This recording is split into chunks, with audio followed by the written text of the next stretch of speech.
میں جا رہا تھا تو میں نے گندے سے کپڑے پہنے ہوئے تھے اور میں لنگڑا کے زیادہ جیسے چلتا ہوں. تو ایک آدمی میرے قریب سے گزرا تو اس نے نا میرے ہاتھ پہ اٹھنی رکھ دی. ہاں, تو اس کو یہ سمجھا کہ شاید نا یہ کوئی مانگنے والا ہے. تو کیونکہ جو آدمی بھی لنگڑا کے چل رہا ہو تو گندے ذرا کپڑے بھی صاف نہ ہو تو اس کو مانگنے والا ہی سمجھتے ہوں گے. تو اس دن مجھے لگا کہ نہیں, مجھے پاکستان میں جو ڈسیبل لوگ ہیں ان کا نام بھی بدلنا ہوگا اور ان کے تشخص کو اونچا کرنا پڑے گا. پھر میں نے ایک کمپین چلائی بڑی اسٹرانگ قسم کی کہ معذور کو معذور نہیں کہنا, اسپیشل پرسن کہنا. اور یہ 25 سالوں کے اندر اتنی ماشاءاللہ یہ لوگوں کو پسند آیا کہ اب ہر آدمی اسپیشل پرسن کہتا ہے. اب میں نے اس کو فردر وہ کر دیا ہے انٹرنیشنلی, جس طرح لوگ کہتے ہیں پیپل ود ڈفرینٹ ایبلٹیز. تو یہ اگر کوئی مجھ سے پوچھے تو یہ اس کا نتیجہ تھا کہ میں نے پھر کہا کہ جب میں نے یہ کمپین چلائی اس کے بعد پھر مجھے ایک دفعہ ٹی وی پہ بلایا گیا ایک پروگرام میں, تو وہ لوگوں کو بڑا اچھا لگا. تو مجھے ٹی وی والوں نے کہا کہ آپ ریگولر پروگرام کریں. تو مجھے یاد ہے میں نے کہا میں اسپیشل لوگوں کے اوپر, بچوں پہ, بڑوں پہ پروگرام کروں گا, مارننگ شو. یہ مستنصر حسین تاڑر صاحب کیا کرتے تھے شروع میں. تو وہ جو اس وقت کے جی ایم صاحب تھے تو مجھے کہنے کہ ڈاکٹر صاحب تسی کی صبح ناشتے کا ٹائم ہوگا, لوگوں دیاں کچیاں اکھاں ہون گیاں, انیاں دیاں اللہ معاف کرے, تو کسی دی باں نہیں ہوئے گی.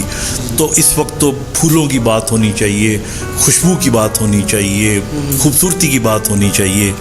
تو یہ تو مارننگ خراب کر دیں گے آپ. تو میں نے ان کو کہا, میں نے کہا مجھے آپ 3 مہینے کا سلاٹ ہوتا ہے سمائی, وہ آپ دیں تو وہ بند کر دیجیے گا آپ. تو میں نے پھر کیا کہ جو ہمارے منگول بچے ہوتے ہیں خوبصورت شکلوں والے, میں ان کو لایا, ان سے میں نے میٹھی باتیں کی, اور جو اصل چہرہ ہے ڈسیبلٹی کا, جو بہت خوبصورت چہرہ ہے, وہ میں نے دکھایا. اور آپ میں سے پتہ نہیں کئی لوگوں نے بچپن میں وہ پروگرام دیکھا ہو یا نہیں, وہ چلتا رہا 4.5-5 سال چلا وہ. اچھا ڈاکٹر صاحب, آپ ایک ڈاکٹر بھی ہیں ماشاءاللہ, اور میں آپ سے یہاں پہ یہ ایک سوال کرنا چاہتا ہوں کہ کسی بیماری کی وجہ سے کچھ لوگ اپنی زندگی کو جینے کی امید چھوڑ دیتے ہیں, اس حوالے سے ڈاکٹر کیا کرتے ہیں؟ دیکھیے آپ کو میں ایک تو بڑی انٹرسٹنگ بات بتاؤں. بیماری جسم میں نہیں ہوتی, بیماری دماغ میں ہوتی ہے, اور اس کی روحیں جو ہماری ہوتی ہیں, اس کی جو روٹس ہیں وہ ہماری روح میں ہوتی ہیں. مطلب ایک آدمی جس کو کینسر ہے, ابھی تک اس کو پتہ نہیں چلا کہ مجھے کینسر ہے, اور آپ نے اس کو بتایا کہ تم کو کینسر ہے. وہ اچھا خاصا ہٹا کٹا چل پھر رہا تھا, تو آپ نے اسے بتایا کہ تمہیں تو کینسر ہے.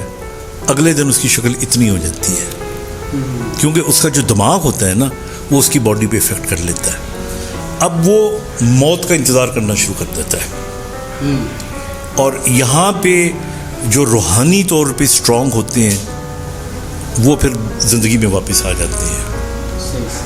تو اس لیے یہ ہے کہ اپنا وی شوڈ بھی, کوئی بھی بیماری ہو تو ڈاکٹر کا فرض ہے کہ موٹیویٹ کرے, انسپائر کرے, تو آدھی بیماری ٹھیک ہو جاتی ہے. دوسرا میرا کوشچن آپ سے یہ ہے کہ جسمانی طور پر جو معذور بچے ہوتے ہیں, ان کی پرورش کے حوالے سے والدین کی کیا حکمت عملی ہونی چاہیے؟ دیکھیے ہمارے یہاں 3 طرح کے لوگ ہیں. ایک تو کافی جاہل طبقہ ہے, میں مشکل اور برا لفظ استعمال کر رہا ہوں پر میرا دل چاہ رہا ہے کہ میں جاہل کہوں, جو ایسے بچوں کو اللہ تعالیٰ کی طرف سے سزا سمجھتے ہیں, حالانکہ یہ تو اللہ تعالیٰ کے تحفے ہوتے ہیں. تو اس لیے ایک یہ طبقہ ہے, اور آپ ایگری کریں گے ہے, ٹھیک ہے نا.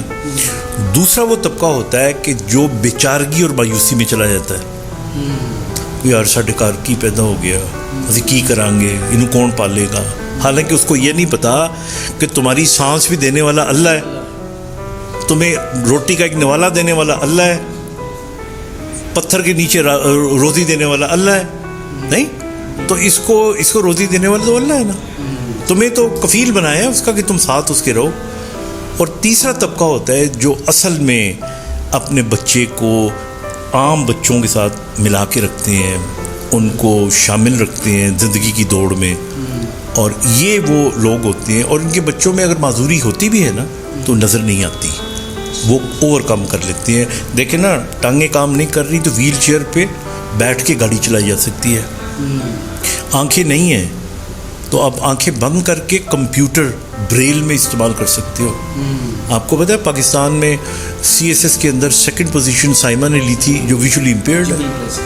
نہیں تو کئی جج ہیں، رانا تاب عرفانی 12 کتابوں کے مصنف، ہی از ویژولی امپیئرڈ. آپ نے کچھ کتابیں بھی لکھی ہیں. جی جی. تو آپ نے ایک کتاب محبت پہ لکھی ہے، ذرا ہمارے ناظرین کو اس کے حوالے سے تو ذرا کچھ بتانا فرمائیں گے آپ؟ ذرا آپ نے وہ کتاب کس جذبات میں آ کے لکھی تھی؟ نہیں، وہ پہلی بات تو آپ نے غلط کی ہے، محبت پہ نہیں لکھی میں اس کو. ہاں، اصل میں وہ جو کتاب تھی میں لکھنا چاہ رہا تھا اپنی سٹرگل کے اوپر کہ میں کیسے ٹھیک ہوا، بیکاز یہ بڑی امپورٹنٹ تھی نا کہ لوگوں کو پتہ لگے کہ یار تم کو بیڈ سور ہو تو کیا کرنا ہے، پیشاب کنٹرول میں نہیں ہے تو کیا کرنا ہے، چل نہیں سکتے تو کیا کرنا ہے. تو میں نے اپنی زندگی کی کہانی لکھی، لیکن وہ بڑی میڈیکل سی کتاب بن گئی تھی. اور پھر مجھے لگا کہ کوئی شخص تھا ایسا بھی میری زندگی میں، اگر وہ مجھے سپورٹ نہ کرتا تو موٹیویٹ نہ کرتا تو میں یہ سب کچھ کر ہی نہ پاتا. تو پھر مجھے پرسنل بھی ذکر کرنا پڑ گیا.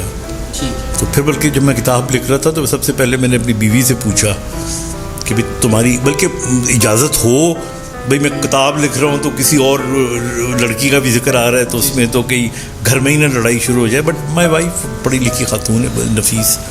تو جی اچھا ڈاکٹر صاحب، یہ سوال یہاں پہ میں سمجھتا ہوں کہ آپ جیسی شخصیت کے اگر یہ سوال کا جواب دیں تو میں اس کو بڑا وہ سمجھوں گا کہ آج کل سوشل میڈیا کا کافی امپیکٹ ہے. آپ دیکھیں کہ ہماری یوتھ ٹوٹل ہمارا نوجوان طبقہ ہے وہ اس پر اپنا وقت ضائع کر رہا ہے. اس حوالے سے والدین کو کیا حکمت عملی اپنانی چاہیے؟ دیکھیے، اس کے اندر بھی 3 باتیں امپورٹنٹ. پہلی بات تو یہ ہے کہ سوشل میڈیا پہ اگر بچے وقت دیتے ہیں تو دینا چاہیے. مثلا میں بہت زیادہ سوشل میڈیا استعمال کرتا ہوں، لیکن میں زیادہ تر گوگل کرتا ہوں. میں اپنے سارے پیشنٹس کی دوائیاں، ان کے ریکارڈز میرے پاس ہوتے ہیں اور میں ان کو ریویو کرتا ہوں. تو اس میں اگر میں 1-2 گھنٹے روز لگاتا ہوں تو یہ تو بہت اچھی بات ہے. میں ریسرچ پیپر پڑھتا ہوں اس کے اندر، پھر میں واٹس ایپ بھی دیکھتا ہوں، لوگوں سے بات بھی کرتا ہوں. تو بچوں کو دیکھیں نا، جب بچوں کو وقت ضرور دینا چاہیے، لیکن اس کے اندر ایک بڑی امپورٹنٹ چیز ہے، یہ ایک حد سے زیادہ وقت دیں گے تو ہمارے دماغ میں ایک چیز پیدا ہوتی ہے جس کو ڈوپامین کہتے ہیں، اور ڈوپامین لیول بڑھ جاتا ہے اور ڈوپامین نشہ بن جاتا ہے. پھر آپ اس کے بغیر رہ نہیں سکتے. بالکل جس طرح ہیروئن ہوتی ہے نا، یہ ہیروئن بن جاتی ہے. بہت شکریہ ڈاکٹر صاحب آپ کا. ناظرین، آپ نے ڈاکٹر خالد جمیل صاحب کی گفتگو سنی. امید ہے آپ کو ان کی گفتگو بہت پسند آئی ہوگی. انشاءاللہ ملاقات ہوگی آپ سے اگلے پروگرام میں. اپنے میزبان فیصل اکرم کو اجازت دیجیے.